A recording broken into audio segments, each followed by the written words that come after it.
State, that's APC Honorable Washington Osao-Sifo, a two-time commissioner in the state. Mr. Osao-Sifo, pleasure to have you with us on the program this morning. Same from here. Good morning. Good morning, Nigerians.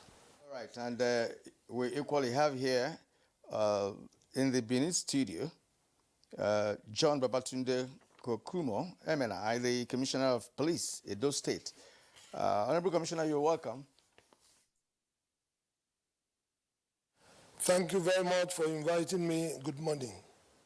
Here in Abuja, we have a regular feature, Ezenwa Nwago. He's an election observer and the chairman, Partners for Electoral Reform, as well as the convener, Say No Campaign Nigeria.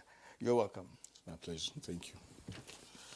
All right, gentlemen, our pleasure to have you with us again on this conversation. Let's begin from Benin, which is the capital of Edo State. And interestingly, we have the Commissioner of Police, who is, of course, seated between the two persons we have invited from the APC and the PDP.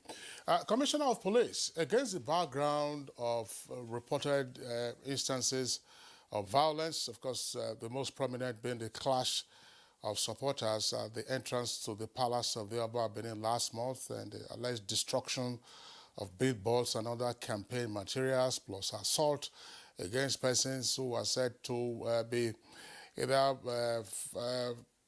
displaying the stickers or posters of one or the other political parties in the election. Tell us something.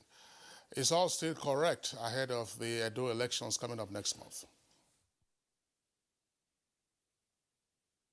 Thank you very much. We are putting in place necessary proactive measures to ensure that we do not have a repeat of what happened at the Palace of His Royal Majesty in Benin. Meanwhile, investigation into the incident is ongoing, and as soon as we are able to unravel the mystery behind this, we'll definitely make this public. Well, all right, Honorable Commissioner. Well, you have told us that investigation is ongoing. We've also heard of certain altercations between the members of the two parties. We also heard that some are complaining bitterly about pulling down of billboards and the removal of other signs that shows a party is running for election, like posters and what have you.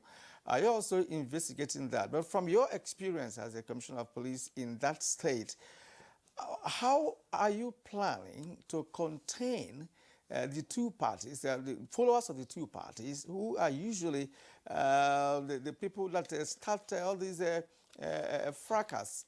For instance, what happened at the Oba's entrance is not new in Benin, because of course Benin has been characterized by such a violence during election. And with that historical background, what extra effort is being made by the Nigerian police in Benin to contain these characters?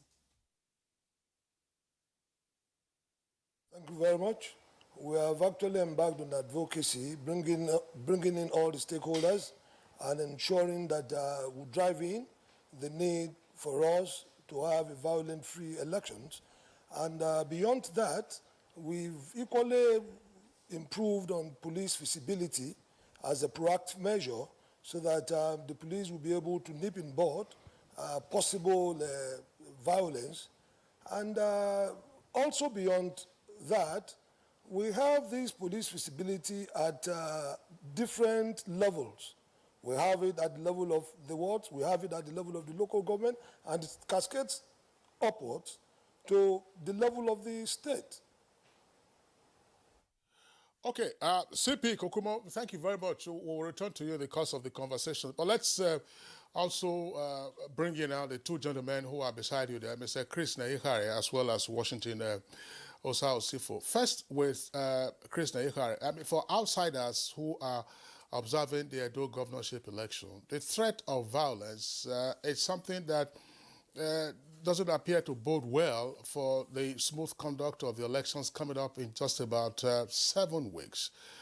The clearest impression that has been conveyed is that the governorship election this year will be the equivalent of a war. What are your thoughts? Thank you very much. Actually, it's actually very embarrassing that Edo is being brought under this kind of spotlight for violence. Edo normally has been a very peaceful state, especially during elections, and we have enjoyed that peace in the last 20 years. Unfortunately, this year's election is taking a dimension that is unacceptable to most Edo people and also to our party. And I think what is causing this now, it's not, I won't say it's because of the stake, but I think it's because of the attitude some people are taking to politics at this point in time. We did not accept it, and I think everybody should condemn it. The police is doing their best to make sure this does not happen. The governor, who is our candidate, has over the time repeated it that violence should not be part of the election system, and he has tried all he can as a governor to advocate for peaceful conduct of election. But unfortunately, we've had issues, especially from the APC. I'm sure the APC will also throw the ball back at me, but I think it has to be said that there's a trending video on the social media whereby the candidate of APC was actually encouraging and motivating APC members who call themselves lions and tigers to go out on election day to disrupt election, threaten, intimidate, and scare away voters. And I think this is unacceptable, and something has to be done immediately to nip this kind of motivation or this kind of instruction in the board. Well, we're also going to bring in Washington Osifo. You've just listened to the PDP spokesperson. He's already has pointed to the fact that what is going around in the social media is that the APC member is instigating followers to foment trouble on election day. I would like you to react to that. And again, also, if you would, look at this entire scenario as it is at the moment. This is the electioneering campaign period in Edo State. With all that has been said, with all that has happened, what is your take with respect to how this election could be conducted free and fair without involving your followers who may be violent in nature? Well, thank you. I want to thank you again for having me, and sincerely, I'm glad to be here. First, I want to say that I am grateful to God that the Commissioner of Police is here. And the responsibility to secure this state as it is today rests solely under his leadership. And I want to commend him. Even while before the program started, I was telling him outside that I do not have his job, because when you are working in a system where you have desperate actors, of course they will draw you into an their irresponsible conduct, and it becomes your responsibility to fix it. Now, for me, sometime last year, when the House of Assembly wasn't inaugurated properly, I featured in a sister station to report this issue in Abuja, that the governor is introducing a very dangerous dimension to Edo politics, and that he unleashed mayhem, sent his chief security details to recruit boys, use guns and other dangerous weapons to attack us elected members in a hotel. And I told everyone that that would send very dangerous signals for the election that was to come. At that time, he was fighting tooth and nail to get the ticket of the All Progressive Congress, our party. On that program that day, I spoke to the conscience of the president, the Inspector General of Police, of course, who I met severally to report to him and also suggest ways and means of taming it at that time. It is also on record. I don't believe so much on what happened in social media because it's an unregulated highway. But for the regular media like yours, you can attest to this Lucy fact, and I'm sure you have seen it, if not on NTA, but on sister stations, that the governor had boasted severally that I am the governor. If anybody comes to do anything against you, this is in a rally. You have my authority as the chief security officer to deal with them. That is an irresponsible statement as far as I can tell. Now, let me tell you something. The peace of a society cannot be more than the leadership of that society is willing to offer. In this case, a state definitely will be rowdy and, a state of compromise if the leader, particularly in this case, the governor, who is suspected to live above all board, despite the fact that he's contesting election, he should set the pace for unity.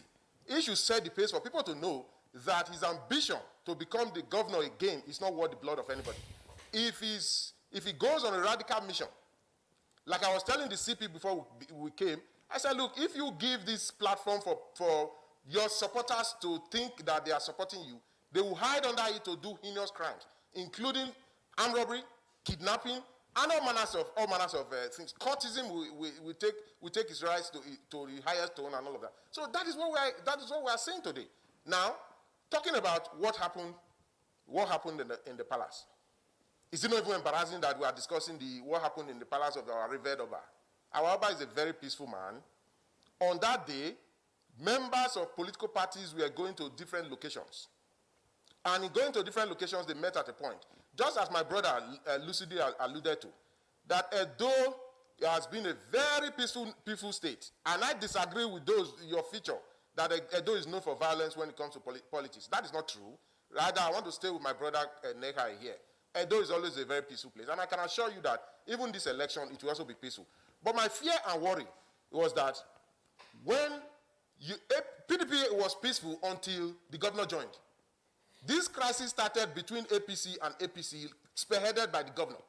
The only candidate that is different, that has not been in the political sector or arena of Edo politics, is the governor. He is a stranger between us because we have always been together. Negai knows me, I know Negai. All political actors on APC, PDP, we have always been together.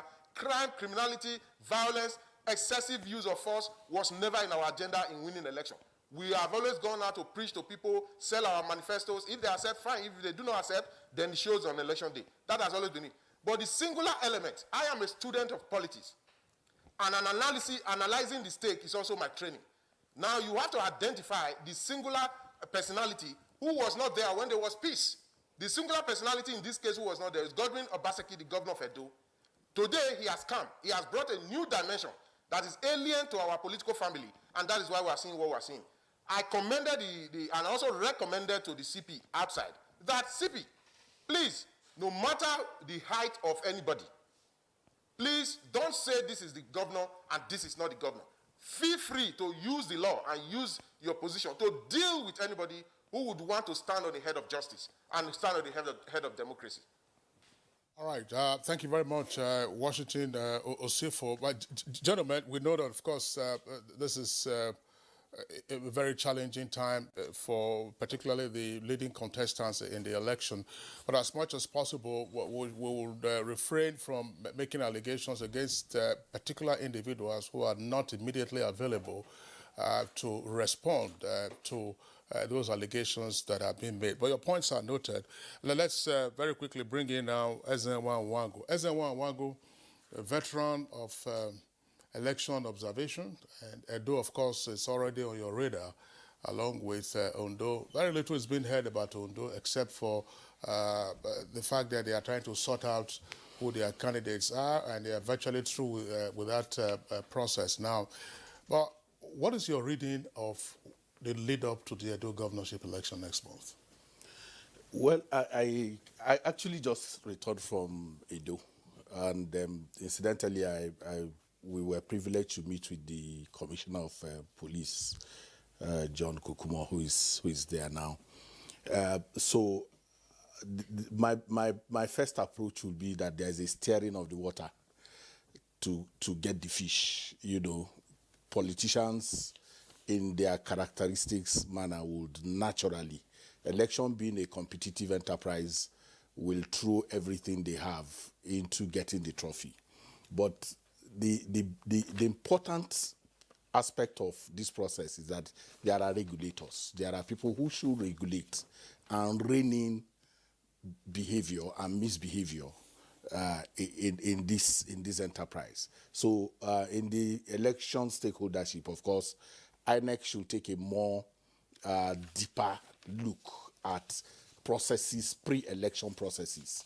The security agencies, not just the police, have responsibility to reinvigorate the election consultative committee, the election security committee for excess, they call it, the election committee on election security committee.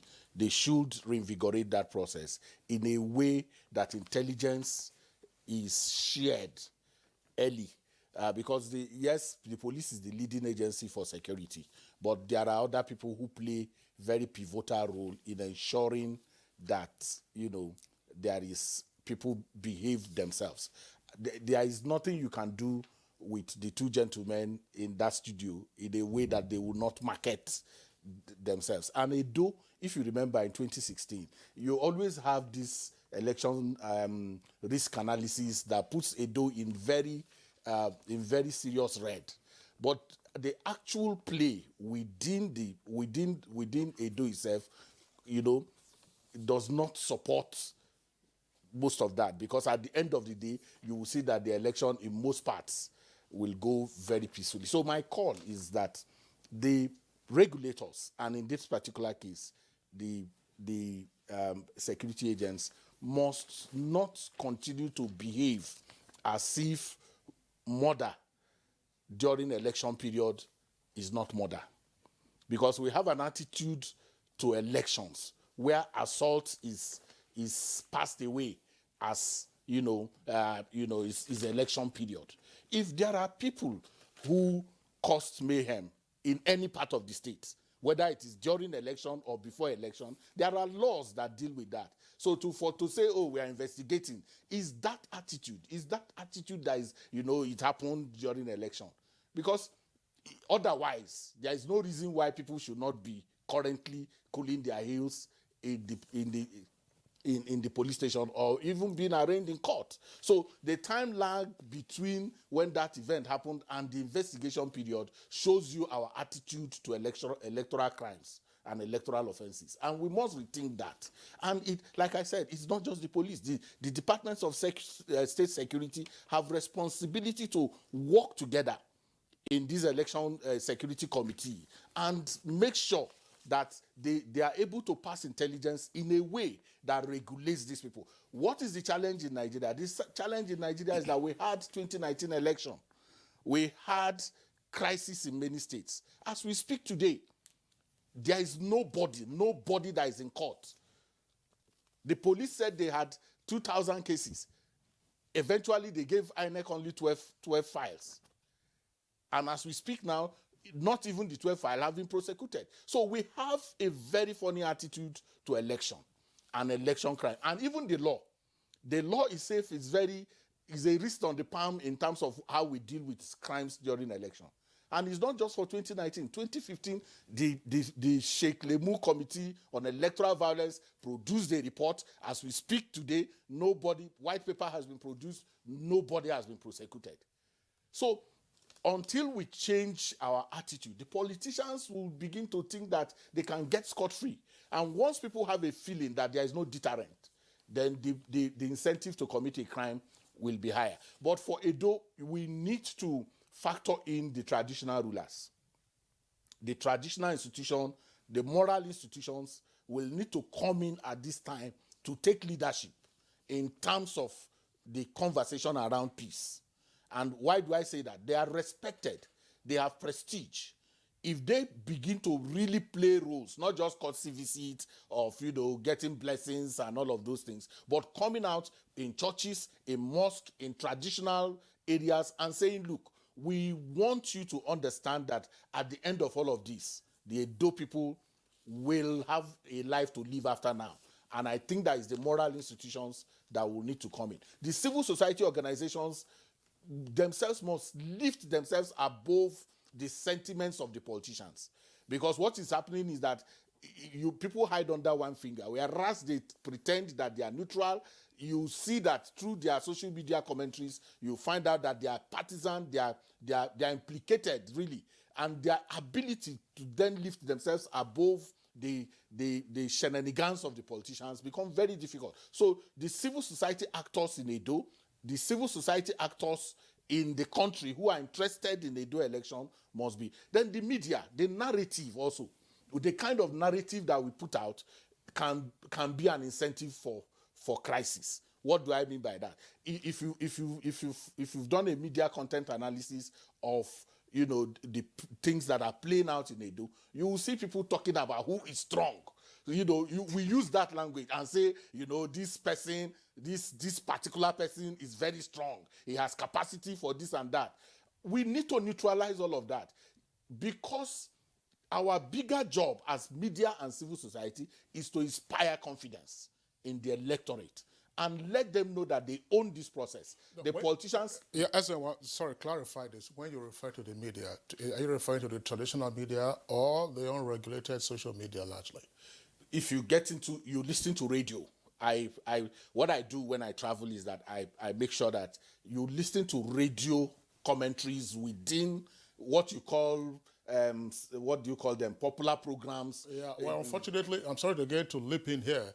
Unfortunately, we also have some unregulated territory, particularly on phone-in shows on radio. No, that's what I'm saying. But yes. But in doing that, you know that, Kingsley, if you are talking to me here, your questions will give me a lead into how your mind is working.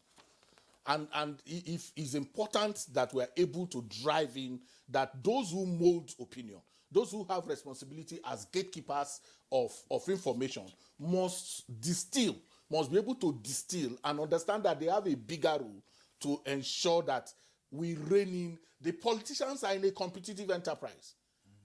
Okay? If the regulators, if those who have responsibility do not shout them down and ask them to understand that they do not even own the state, and that the percentage of those of them who are contesting this election and driving the process is infinitesimal if you take the population of the state. So they need to understand that they have a very small role to play. But if we bring civil society, we bring the moral institutions, like I said, and we have a more vigilant, a more coordinated, a less territorial security architecture, where people don't claim territories and want to win victories and be the one that is shining. If they coordinate and work together, we are going to see a much more peaceful Edo election than what the story is giving us now. We really appreciate this elaborate explanation that you've made.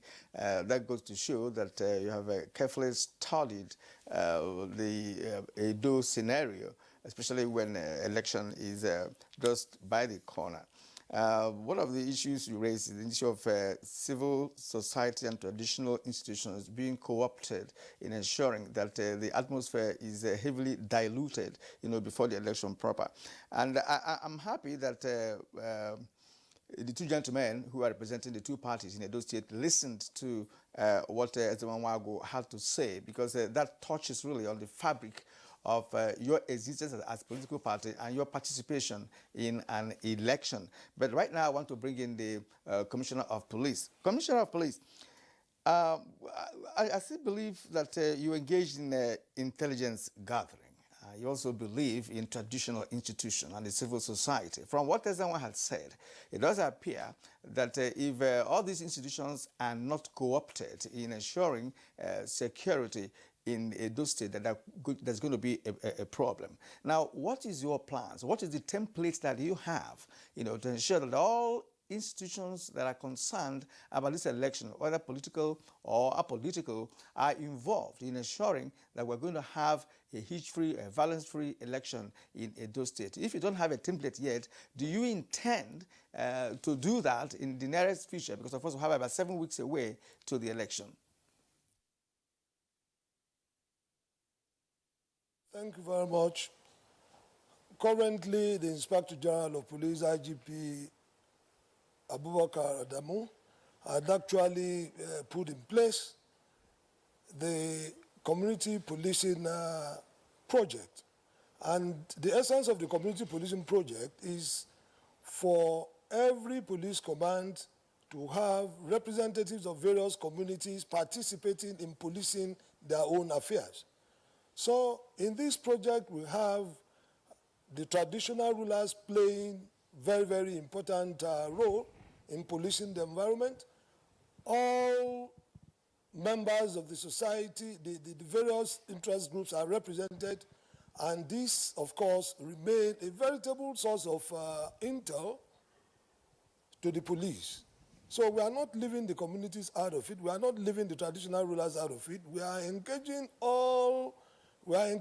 different groups of people within in policing. So, and beyond that, we also have the ISIS. The ISIS, this is an interagency security consultative committee where the resident electoral commissioner, the REC, is the chairman, and the police commissioner, the co-chair. We have also as members the representatives of the department, state security. We have representatives of other security agencies. We meet regularly from time to time to see what we can possibly put in place. And intel, as I said, has been so important, and we place premium on it. CP Kokumo, thank you. We'll return to the hardcore security issues in a moment, but I still want to stay with you gentlemen in Benin, both Chris and Washington, PDP and APC. When Washington was responding, he did say that you gentlemen, you are quite familiar with each other, with one another, in politics, particularly of the Fourth Republic. Now, I want to get from your perspective, gentlemen, beginning first with Chris Naikari. What is different now in 2020? Because just 4 years ago, without meaning any disrespect to the other 15 or so candidates who are participating in this election, you had the two leading candidates in the 2020 election who were also the two leading candidates in 2016. Zeyamu was for PDP and Obaseki was for APC. Now they have switched sides, just like players who would go from Barcelona, or hardly ever, to Real Madrid. But let's say the competition, the so-called El Clasico, you have players who are switching. And more importantly, the two front runners are also of the same ethnic stock. So what makes all this different that now there's this looming threat, if not actual violence already ahead of the voting? Thank you very much. I think we also understand the history. You see, APC was very, very factionalized a few months ago. And within the APC, there were various factions fighting for space and destroying things, throwing bombs here and there, and all that. I think that is where the origin of this thing started. Now, the governor being tired of the kind of violence that was within the APC, switched party to PDP, where there was a lot of peace and there's compassion. But unfortunately, within APC, I don't know if they've been able to resolve the internal struggle for power within that party. And I think that is majorly the reason for this tension, or seemingly tension, in Edo State. PDP, our election, our primaries was seamless, where we picked up Obaseki as our candidate. And our party is traditionally a peaceful one, where even our last president, which is what we use all the time now, said his election is not worth the blood of any Nigerian. And that is our mantra.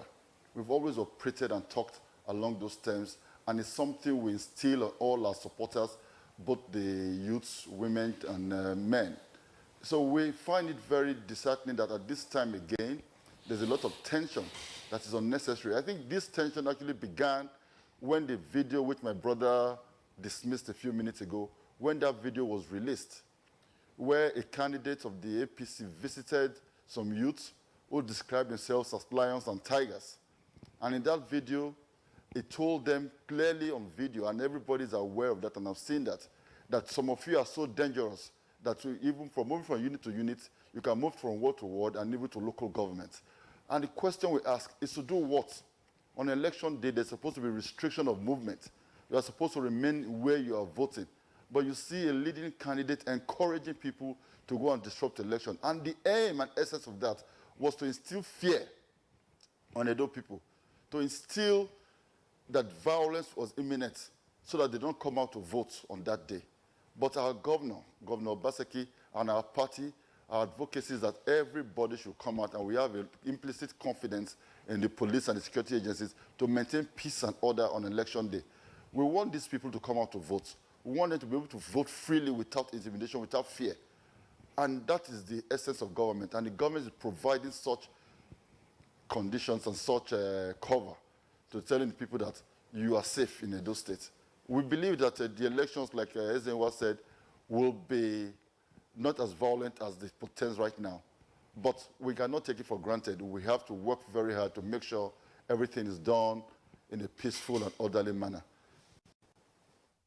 Mr. Naihai, thank you very much there for your response. I would like Washington Osifo to also respond to that. What is different now between 2016 and 2020? Same leading candidates, different political platforms, same ethnic stock, they are both Benin. So what's different now? Well, I'll tell you, what is different is not similar from what I said before. I told you as a political student or student of politics, analysis is also my area of specialization. And in doing that, I've been able to put parties, place them side by side. And I can say, so to speak, that from 1999, we all started from PDP. We began to break into other political parties. And today, APC is here and PDP is still there. What it means is that we have been a family. Naikari, my dear brother here, cannot say he doesn't know me. He knows me. I think he wouldn't want me dead. Naikari knows my ideologies. He wants me to go and further my ideologies so that I can contribute to societal development. I wish him same. When we are going for campaigns, we meet each other. It has always been so. We meet each other on the way. We tease each other, buy fuel, refill our vehicles in filling stations. We tease each other and we just move on. Now, in 2016, what was different was that we brought in a man who was neither known to APC or PDP. Then the then governor, Comrade Adams Ali Oshomole, forced him on us. We rejected even in our party because we didn't know him. He was alien to us.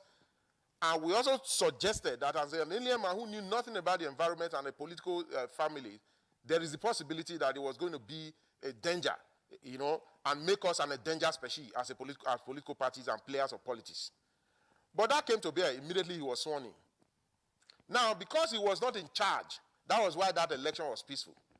Comrade Adams Ali Oshomole, was then governor, and that was why I said the peace in a society will suggest, so to speak, on the extent of submission that the leadership of any group subscribes to. If he subscribes to peace, then certainly the followers will do same. But if he subscribes to violence in an attempt to please a vociferous leader, all manners of persons who pretend or masquerade to be supporting him will hide under that guise, to be doing all manners of things. And it becomes a problem to the Nigerian police. And that is why I said, my brother here, the CP, is doing so well, great guy, but I do not envy his job. Now, what is different? What is different is Godwin Obaseki. Then, in 2016, he was not governor, he was alien to the political family and the politics of Edo State. Today, he's sitting as the pilot, the governor. And he thinks that as a governor, he must win election, including introducing violence. And like my brother said, yes, I agree with him. APC had its problem yesterday, and Nigerians, these are not new facts before Nigerians. Now, I am not just reinventing the wheel. The wheel has always been there, and we have spoken against this violence in our political party. And my brother there, who is the publicity secretary of the PDP, I do not also envy his job, because he's a man of good conscience. But unfortunately, he has a duty to defend his party. But only yesterday, this same governor, Obaseki, who orchestrated this bomb throwing that he talks about, annihilation of opposite views within his political parties and all of that, and stopping and standing on the head of democracy, where he allowed minority to be sworn in at nocturnal hour over and above majority, which PDP condemned entirely at that time. Now, today, does that mean that the man who was violent in our party, because he moved to a political party, another sister political party, PDP, then his character has changed? No. If Grant moves from Edo and proceeds to Lagos, it accumulates there at grounds, and it makes all journeys from Edo to Lagos futile, because ground in Edo is also ground in Lagos. Therefore, the different person that is orchestrating this violence is Godwin Obaseki, the governor of Edo State. He needs to be told that as a governor, it is his responsibility to protect life and property. And who is he going to govern? And will it not so be disappointing to think that he came to power, God forbid that he comes a second time, that he came to power with the barrels of the guns?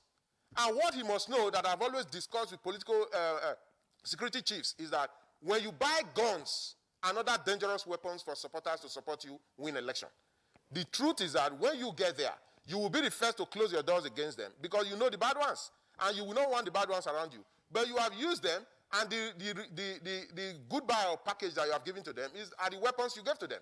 They will use that weapon to terrorize the society you are governing. And at the end of the day, you cannot empower the police to go after them because you are the one who put them on that street. And it becomes a problem to the police. And you keep on taking your security votes upstairs because it becomes very dangerous to sit around or do business around your society. So for me, power belongs to God. And the APC is a very quiet, responsible party that took its umbilical cord in terms of brotherhood and conviviality from the PDP. Very many of us, 95% of us, were from PDP. So we know each other. I repeat, I cannot do harm to my brother Nekari because he knows me. Osage Ezeyamu, our candidate, knows all of us. He knows the Danobis of this world. He knows the Ogbesias of this world. He knows the Imasoge of this world. We have always played politics together. We attend each other's birthday. We attend each other's wedding. We attend each other. So it is only Godwin that has been alien to all of us. And because it was a problem in APC, he has taken that same problem and violence to PDP. But one thing I want to assure you is that I have joined Nekari, my brother here. And in the same spirit, PDP and APC, the old allies, the big family, we are joining each other. We have identified this person. And I can assure you by the grace of God, those states will be very peaceful in the forthcoming election. We love ourselves. We will not kill ourselves. We will not empower people against the state to do or unleash mayhem on our people, the one we seek to rule, But the truth is that, like I said, this man, the CP, is doing a great job. I commend him. But we all Nigerians must speak to the conscience of the governor to tell him that power belongs to God. And those who get to power by the barrels of the guns cannot go to sleep with their two eyes closed. All right, Washington Osa Osifo, earlier on, when you first responded to our question, Kinsley did advise, that you cease from calling names and allegations and what have you, because Basaki is not on the panel this morning, to respond to what you are saying. So it will be much better, for us to have this conversation without allegations and counter allegations and what have you. You can make your points without making references to what the governor said and did and all of that. He is also from Benin. And if you say that PDP and APC have been one family, that you know each other, of course, he's part of it. If he says alien, that means maybe he came from Enugu State, where I come from, but he is from Benin as well. So please, let's keep it at that. But we have had you, In particular, we also have to say this. We have no evidence that Governor Obaseki is instigating violence. Exactly, and that he's buying guns for thugs and all of that. So it is not acceptable, really, on this platform to do that. And again, you are campaigning for your party. You are going to pay us if you continue to campaign for your party for this very election. Well, that's just on the sunny side of life. But we have had you. Now, let's come back to Abuja here. Please, I want you to dissect the two responses from both persons, the PDP and the APC. Because from what Osifo had just said, it does appear that there's a looming war, really, Except the fact that he said that, look, they knew each other, they do things together, attend each other's weddings and the birthdays and all of that. But then there is still something, that he has not told us, which is what we're trying to untie this morning. What could lead to violence in Edo? And if he says that Edo has not known violence in politics, we may not be able to, we may not agree to that. Because why did Edo fall out of a normal election cycle? What was the reason? The reason is because of perhaps, if you don't call it violence, it's because, of course, something happened along the line, and you fell out of the election cycle. So it is not normal to be having your elections now, right? So Edo cannot be said to be very free from violence or some misunderstandings and, about elections in Nigeria. So, Zenwa, please come in here. Yeah, Chief Kirian, I think you need to appreciate the fact that when we say that Edo is not, you see, when a narrative, when we continue to build a narrative, the two elections that we hold in September and October are court-ordered elections. Exactly. What led to court order? It could be. There are many other infractions in elections. It could be overvoting. It could be so many things. So we must situate it. The characterization of Edo as violent is demarketing that state, and I think it is not healthy. I find it very repulsive because I've actually been involved in Edo election over a period of time, and I know, and I can say it very authoritatively, that it is like a boxing match. The contenders in the boxing match, I'm going to give you technical knockout. I will. But if the regulator, let's make that very clear. You see, Chris, Washington, if you allow them from now till the close of day today, the language will be identifying what puts the other party, even if it is subtly done, but it's a campaign period. So, but we have to focus our attention on who has responsibility to ensure that these people do not go overboard, that they do not carry this kind of, both in terms of language, the language that they use. Because the rhetoric. The rhetoric can be tamed. There are people who have that responsibility, like you have just done here now. If you saw the way the language is gravitating and you are calling people to order, that's how some other person has responsibility. And that person is the security agencies.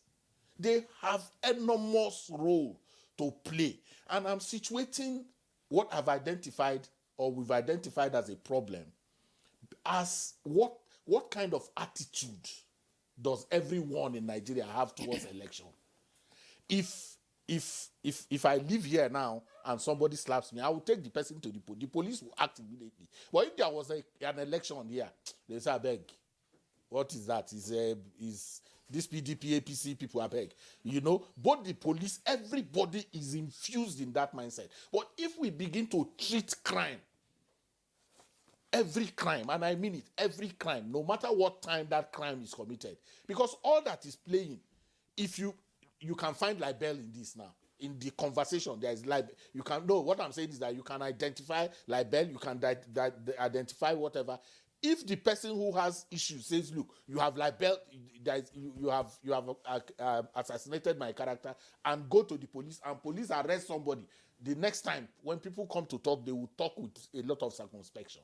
I'm just using this as an example, but the point that I'm making is that if we continue to focus on the behavior of the politicians during election, we may not get the kind of results that we're looking. We must galvanize. Let me tell you what has happened. The access the commissioner of police talked about behaves in a very ritualistic manner. What is ritual? Oh, the commissioner of police is the co-chair, the INEC chairman, the INEC resident electoral commissioner. We've had this before, but when we say invigorate, what it means is that we must see this access playing frontal role now in terms of his ability to share intel. His ability, the state security service cannot just be a member of the security committee. It has to be able to say, we got information that some people will do something in front of the Oba's palace. The police should quickly ensure that doesn't happen. If you don't do that, and then after the fact, you start telling us that you have met, that you are always meeting, and you are holding meetings, it's not going to help the process. So I am saying invigorate access in a way that it is. Now, INEC as the big referee must also not just wait for election period. The pre-election environment is going to be a lead-off to what will happen. So INEC has a role. The political party monitoring department of INEC, the operations people should not just wait to take materials to Edo. This is all the time now. This is the time for everybody to get into Edo and begin to work the different stakeholders that have responsibility for peace. And we have identified one or two. And when I say traditional institutions, I'm not talking about paying a visit. This is the ritual that we do all the time. We go to them and then we say, oh, we came to visit you, please ensure. I'm saying now that empower them. There is a way you can empower them to call community engagement, to involve in community engagement, give them incentive to do that, to be able to have this you're making this point for the second time as well. The Oba of Benin and the Benin Traditional Council have already issued the statements on the conduct of parties and politicians ahead of this election. And that was on the heels of what happened at the gate to the palace. So that's probably a first step in the invocation of the moral institutions to which you refer. You know, Ezenwa, I had asked the two gentlemen in our Benin studios, that's the PDP and APC, what is different between 2020 and 2016? I believe we had you as a guest on Good Morning Nigeria, either before or after the 2016 election. Yes. Now, the two gentlemen also agreed that, well, yes, they have interconnections amongst them, and elections often turn out to be relatively more peaceful in Edo than anywhere else. In 2016, same two leading candidates, same two political parties, on voting day, what we saw, I mean, some persons can say, okay, this is the softer infringement of electoral laws. It was puff-puff. They were, frying puff-puff and akara. It was a festival that they were having. And then some persons said they also saw chairmen, chairmen. But it wasn't the kind of crisis that we are seeing now with threat of the importation of thugs from different parts of the state. People went to cast their vote. The votes were counted. The results declared. And, of course, they said, all right, so be it. Let's go on. What is bringing this new coloration aside from what the two gentlemen have said from our Benin studios? As I said, same candidates, same political parties. Well, if you see, it's the political commentary in the Endo environment is the thin line between enabling anyone is very thin. So the safe place for me is to say that you used football for the example. If you change a club, your attitude to the trophy is now what matters. Because yes, people have changed places, but you have incumbency playing, okay? And the challenge to that incumbency, obvious challenge to that incumbency, has put a more tensed, a more desperate situation, both for people to prove a point. There is somebody who wants to prove a point that, look, I am the governor, I left this place to this place and nothing can happen, I will win. The other party will say, let me teach this man that, that having left us, that he cannot. So that challenge is huge. But Kingsley, let's take it clearly that nothing can change this situation in the real sense, in terms of the ability of people. All that we need to do is to say, look, these are the rules. The rules are very clear as to, irrespective of what has played, how you joined this club or how you did not join this club, what are the issues. But the rule of the game did not change. If the referee will not wear the jersey of any of the contestants, if the match commissioners, in this case, the security agents, will make a call when they should make a call, if all stakeholders are engaged in understanding the dynamics that is at play in Edo and the nature of the contest that is going to take place because of this environment that you've talked about, if we all agree, because there must be that consensus that we want a peaceful election irrespective of what has played. And that thing that has played will lead us into September 19th. But I keep insisting that if the churches, the mosque, I know that there's a bishop in Cross River who said, look, if during the election, if you do this, we will not give you Holy Communion. It openly announced it, that if you behave in a particular way, we will discommunicate you from our church. Those kind of moral persuasion helps in restraining people. We must call up all of that. That's the point that I'm making. Edo will not change in its complexioning, political complexioning, because of how the candidates have emerged. But if the rules are maintained, and incidentally, they have a very cerebral police commissioner who understands, who beyond just dynamics. Yes, who just beyond being a commissioner understands the dynamics. In engaging him, I saw that. If we are able to place a lot of store on making him, drive this security engagement in a way that is embracing, because what will happen is that everybody is cutting him, but whether the PDP or APC, all of the infractions that you are seeing is not the one who shouts the most that is free. Don't get carried away by their language. Both political parties are engaged in what they are accusing each other of. The scale may be different, but the truth of the matter is that the regulator, which is the police and the moral institutions that I talk, must weigh in on them to ensure that they behave well. Exactly. You know why Nigerians are really concerned about the Edo election? It's not because of the historical antecedents of election in that state. Perhaps some of the elections, went without as much violence as people expected. But what is playing out presently, it just shows that, look, violence is looming. Accusations are coming that, look, some people are buying guns, some people are using... And I talked about steering the water for the fish. Exactly. There's a reason I tell you that. You see, the higher this narrative, the more they bargain. Okay. You understand? When they create this temperature that you see, yes, it raises the bargain both for the actors. Okay. No, the actors... this election will be very violent. There's a need for us to acquire something. Exactly. And all of this is political economy. There's a political economy that is driving that narrative.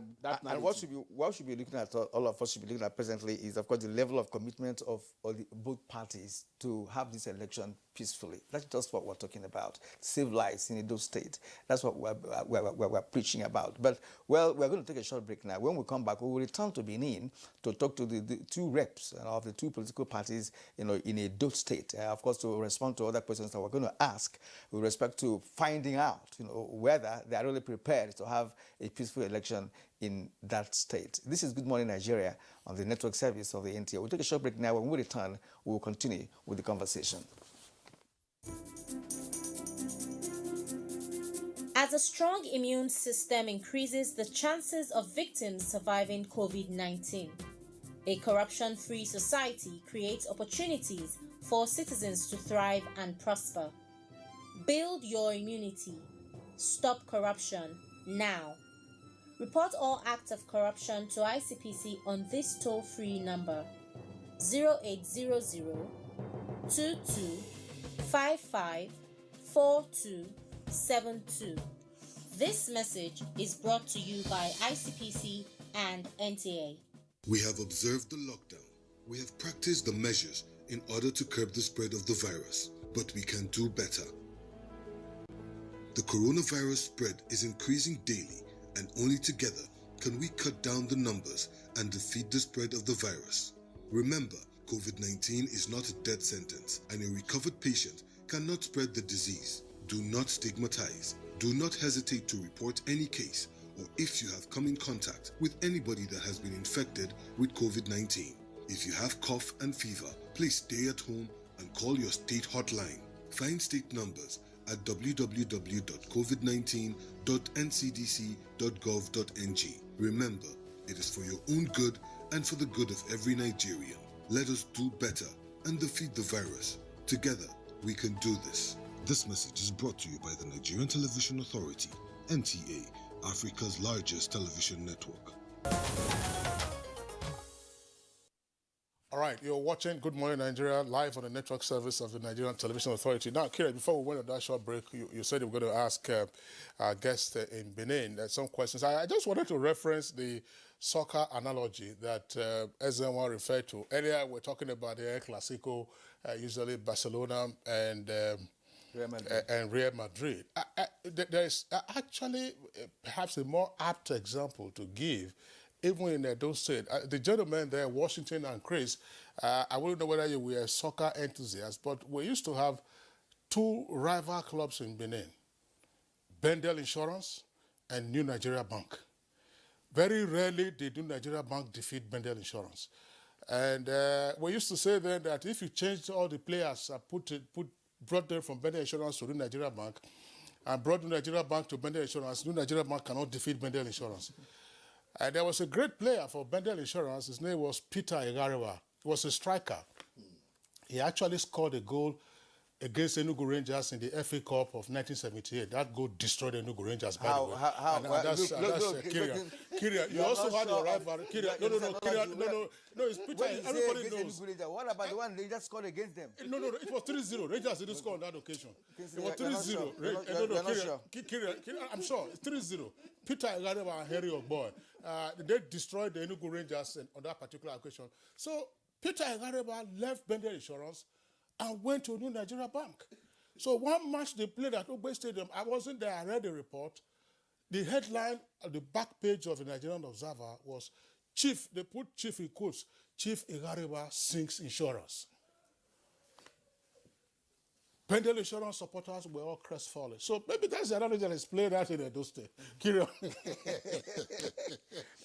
All right, gentlemen in Edo, let me begin with the PDP spokesperson. Now, everybody is working towards having a peaceful election in the Edo State. What role will your party play in this direction? Are you assuring Nigerians that Edo will not boil as people are anticipating? Yeah, I think before I answer that question, I think I should just make a little remark. The governor schooled in Edo State.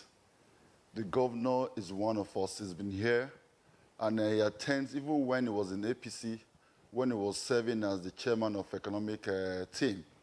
He visited me, attended my mother's funeral, and came for parties and birthdays. He's just not a noisemaker. He's been one of us, and he has integrated more than people want to say. I think I use the word integrated. He is one of us. He's from Edo. The narrative that is not one of us is actually one of the reasons that people find it very hard to understand why the bitterness, why the desperation to not castigate a governor. And then the issue of buying guns, I think reject it, and the governor is not in his character to even get involved in such a matter at all. The governor is a simple person that believes in the development and growth of Edo State, that wants to turn Edo State to an economic hub in West Africa, and is doing a great job at that. And that's one of the reasons why we have taken him. Is the economic prudence and management of funds is unparalleled. So these are the issues for this election, not creating a narrative of violence and him being involved in that. He is not. He's a great man, I use that word. And for the issue of violence in election in Edo State, PDP has been educating our youth.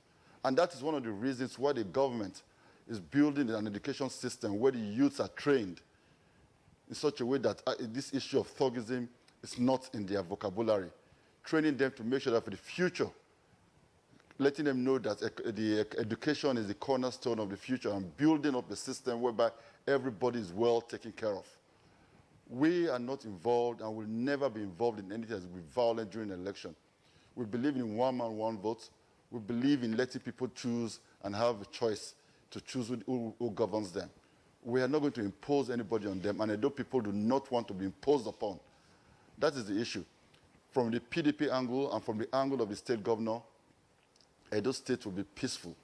I will not encourage anyone to try to intimidate or scare the people away on election day. This is the message we are selling to our people, that the voter's card is their weapon to be used on election day to vote again for PDP and Governor Obaseki.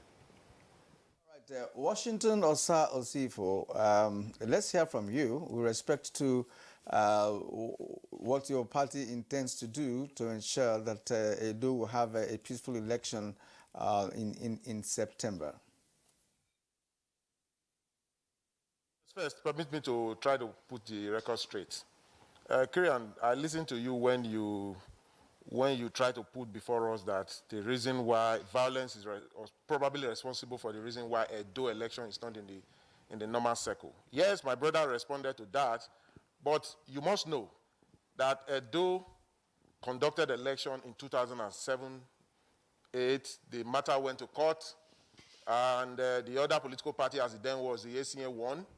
Therefore, it took it away from the circle, not because of violence, but because of irregularities in voting and all of that, and the court found it that way, and that is what it is. So we are not a violent people.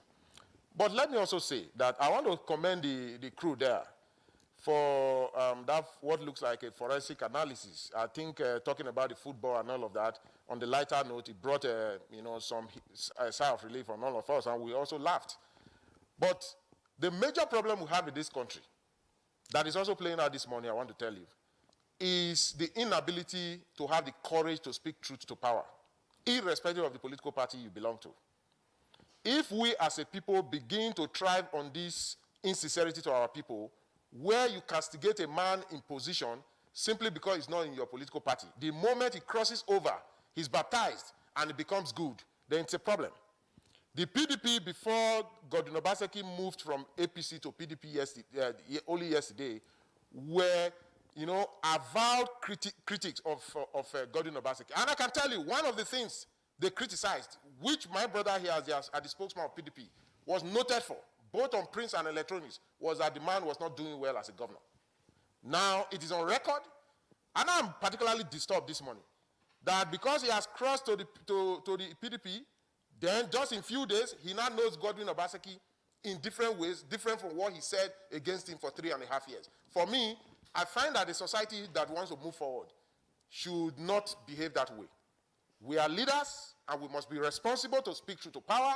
If I said he was bad yesterday, and he has come to my party, the only thing I can say is that he didn't do well when he was there, but now that he's here, if we baptize him very well in the way we do our things, we believe that he can do well. That is a more honorable thing to say than to say that, the man you said was not doing well. In area of education, you criticized him. In area of water provision, employment, generation, and peace, and whatever, you scored him 0. Today, you have scored him above board. Is the best. I think that is not the best way to go. Having said that, I also listened to him when he said the candidate of my party, Pastor Osage Izeyamu, in a magisterial manner, he was telling the men, according to him, tigers and lions, to go into the streets and disrupt the elections and all of that. An election that you will win, that Osage Izeyamu, by the grace of God, and the APC knows we will win. All we can but tell our people at this time is to go all out, sell your manifestos in a peaceful, responsible manner to the Edo people, convince them so that they can vote for you. And when they do vote for you, protect your votes. That was exactly, I was in that rally. That was exactly what Osage Izeyamu told the people. He said, now you have come to me in Benin. The truth is that you all belong to one constituency or one ward or unit across the entire 192 wards of the state, 18 local government of the state, 3 senatorial districts. Please, when you live here, go to your location. Go and tell the people that they must vote, sell our agendas to them. And when they do vote, let them wait and protect their votes. So if words are capable of giving several interpretations, including what my brother today has given it to in favor of PDP or whatever, but it does not change the narratives because the video is there. So for me, what I'm worried about is that my name is Washington Osifo. I am from Benin descent. It is not in my character, having head office and sworn to oath, in several capacity, to uphold the integrity of the Constitution of the Federal Republic of Nigeria. And as a trained lawyer, one thing the governor knows me for, because we were both in ESCO, he knows that I'm a man of courage. I will speak truth to power. It doesn't really matter. One thing, Comrade Adams Ali Oshomole, the then governor and the then national chairman, knows me for that. Even in his council, when I was commissioner for education, I had the capacity to challenge government policies, even in ESCO, that I didn't like. So for me, some of them in our society here will say, Washington, you don't talk as if you are a member of this political party. You talk more like an activist. The truth is that office is tenured. Even if you have the 8 years to live, one day you will become former. I have seen so many former. Why don't let us behave like responsible men who have love for fellow men, knowing that when this is over, we will come to the normal family and live in the normal society. So for me, I'm recommending very strongly to my brother that the generation of next, to take it to a rest squarely on our shoulders. And we must have the courage, if this election must be peaceful, we must have the courage to speak truth to power. The best thing you can give to your brother, your fellow brother, is the advice to tell him where he's going wrong and say, don't go in this direction. If that is done in our own little family, when I say little family, APC, PDP, or any political party, then we would have gotten it right. But if we say we are telling our principal because he's governor, or we are telling our candidate because he will be the governor to say, oh, just go all out, do whatever you want to do, we will be advising them in the wrong manner. And when they do get there, because we baked them in the spirit of violence, they cannot do peace other than violence. Because you cannot come to the throne, I repeat, by the barrels of the guns and through violence, and the people will be expecting you to give them peace, because you will not be able to give what you don't have. So I want to assure you today that in line with our avowed spirit of fellowship to all and malice to none, although election will be peaceful, we will all join the CP. And I'm also calling on you, the media. I am calling on Louis Edet House, the IG, and whoever to support this man here that is doing tremendous job. I'm talking about the Commissioner of Police. Give him all it takes. Give him the moral support, whatever support that he needs. And don't you allow this thing to overwhelm him. And for the politicians, I'm speaking to all of us, we must know that this is our state. Our children are watching. You cannot say you are investing in education, okay, and you are cultivating them in ways that will be responsible, and you, the leaders, are irresponsible. Then you are confusing them. If you teach them education and manners, you must, in action and in practical sense of it, demonstrate responsibility, and because the best way to learn is to act. So therefore, the actors of political parties, both in APC and PDP and other political parties, must know that although it's ours to protect, our children are watching us, we must behave like responsible fathers and mothers, and so that Edo can truly be peaceful and safe. But I assure you, by the grace of God. All right, Washington Osifo, thank you very much there for your response. I want to ask CP Kokumo again. Well, there are assurances already of peaceful conduct ahead of the elections and also on voting day and thereafter, and that Edo, of course, just might be able to regain its peace. But there is a view that has also been expressed that part of the heated rhetoric that Edo has witnessed has actually come from outside of the state. I mean, some of those statements have been widely reported. And along with that is the view that perhaps, yes, if the gladiators in the state decide to remain peaceful, others might wish to then import in troublemakers from locations that are sometimes also notorious for this. Are you factoring this into your intel gathering and therefore using that as part of your architecture to frustrate the potential importation of hotheads from elsewhere other than Edo State? Thank you very much. Let me put on record that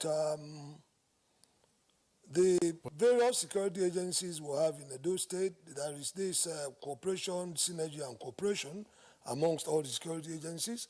And before now, we had intel concerning the possible, will I say, importation of criminal elements to disrupt the peace in Edo State, particularly immediately before, during the elections. And on our part, as security agencies, we have held meetings and we have put in place measures to ensure that criminal elements who are planning to make incursion from contiguous states, and of course some other states are kept completely off here, and we have equally sent messages across to them that Edo State is not a haven for criminals. So therefore, those of them we are able to lay hands on will not be spared, and definitely we will have to process them before the courts. We do not entertain any fear concerning those criminal elements, not only criminal elements who are planning to come in and foment trouble for purpose of politics, even criminal elements that may even be thinking of coming in to foment troubles in some other areas. So we are very much aware of this, and we are actually leaving no stone unturned to ensure that we put in check their activities.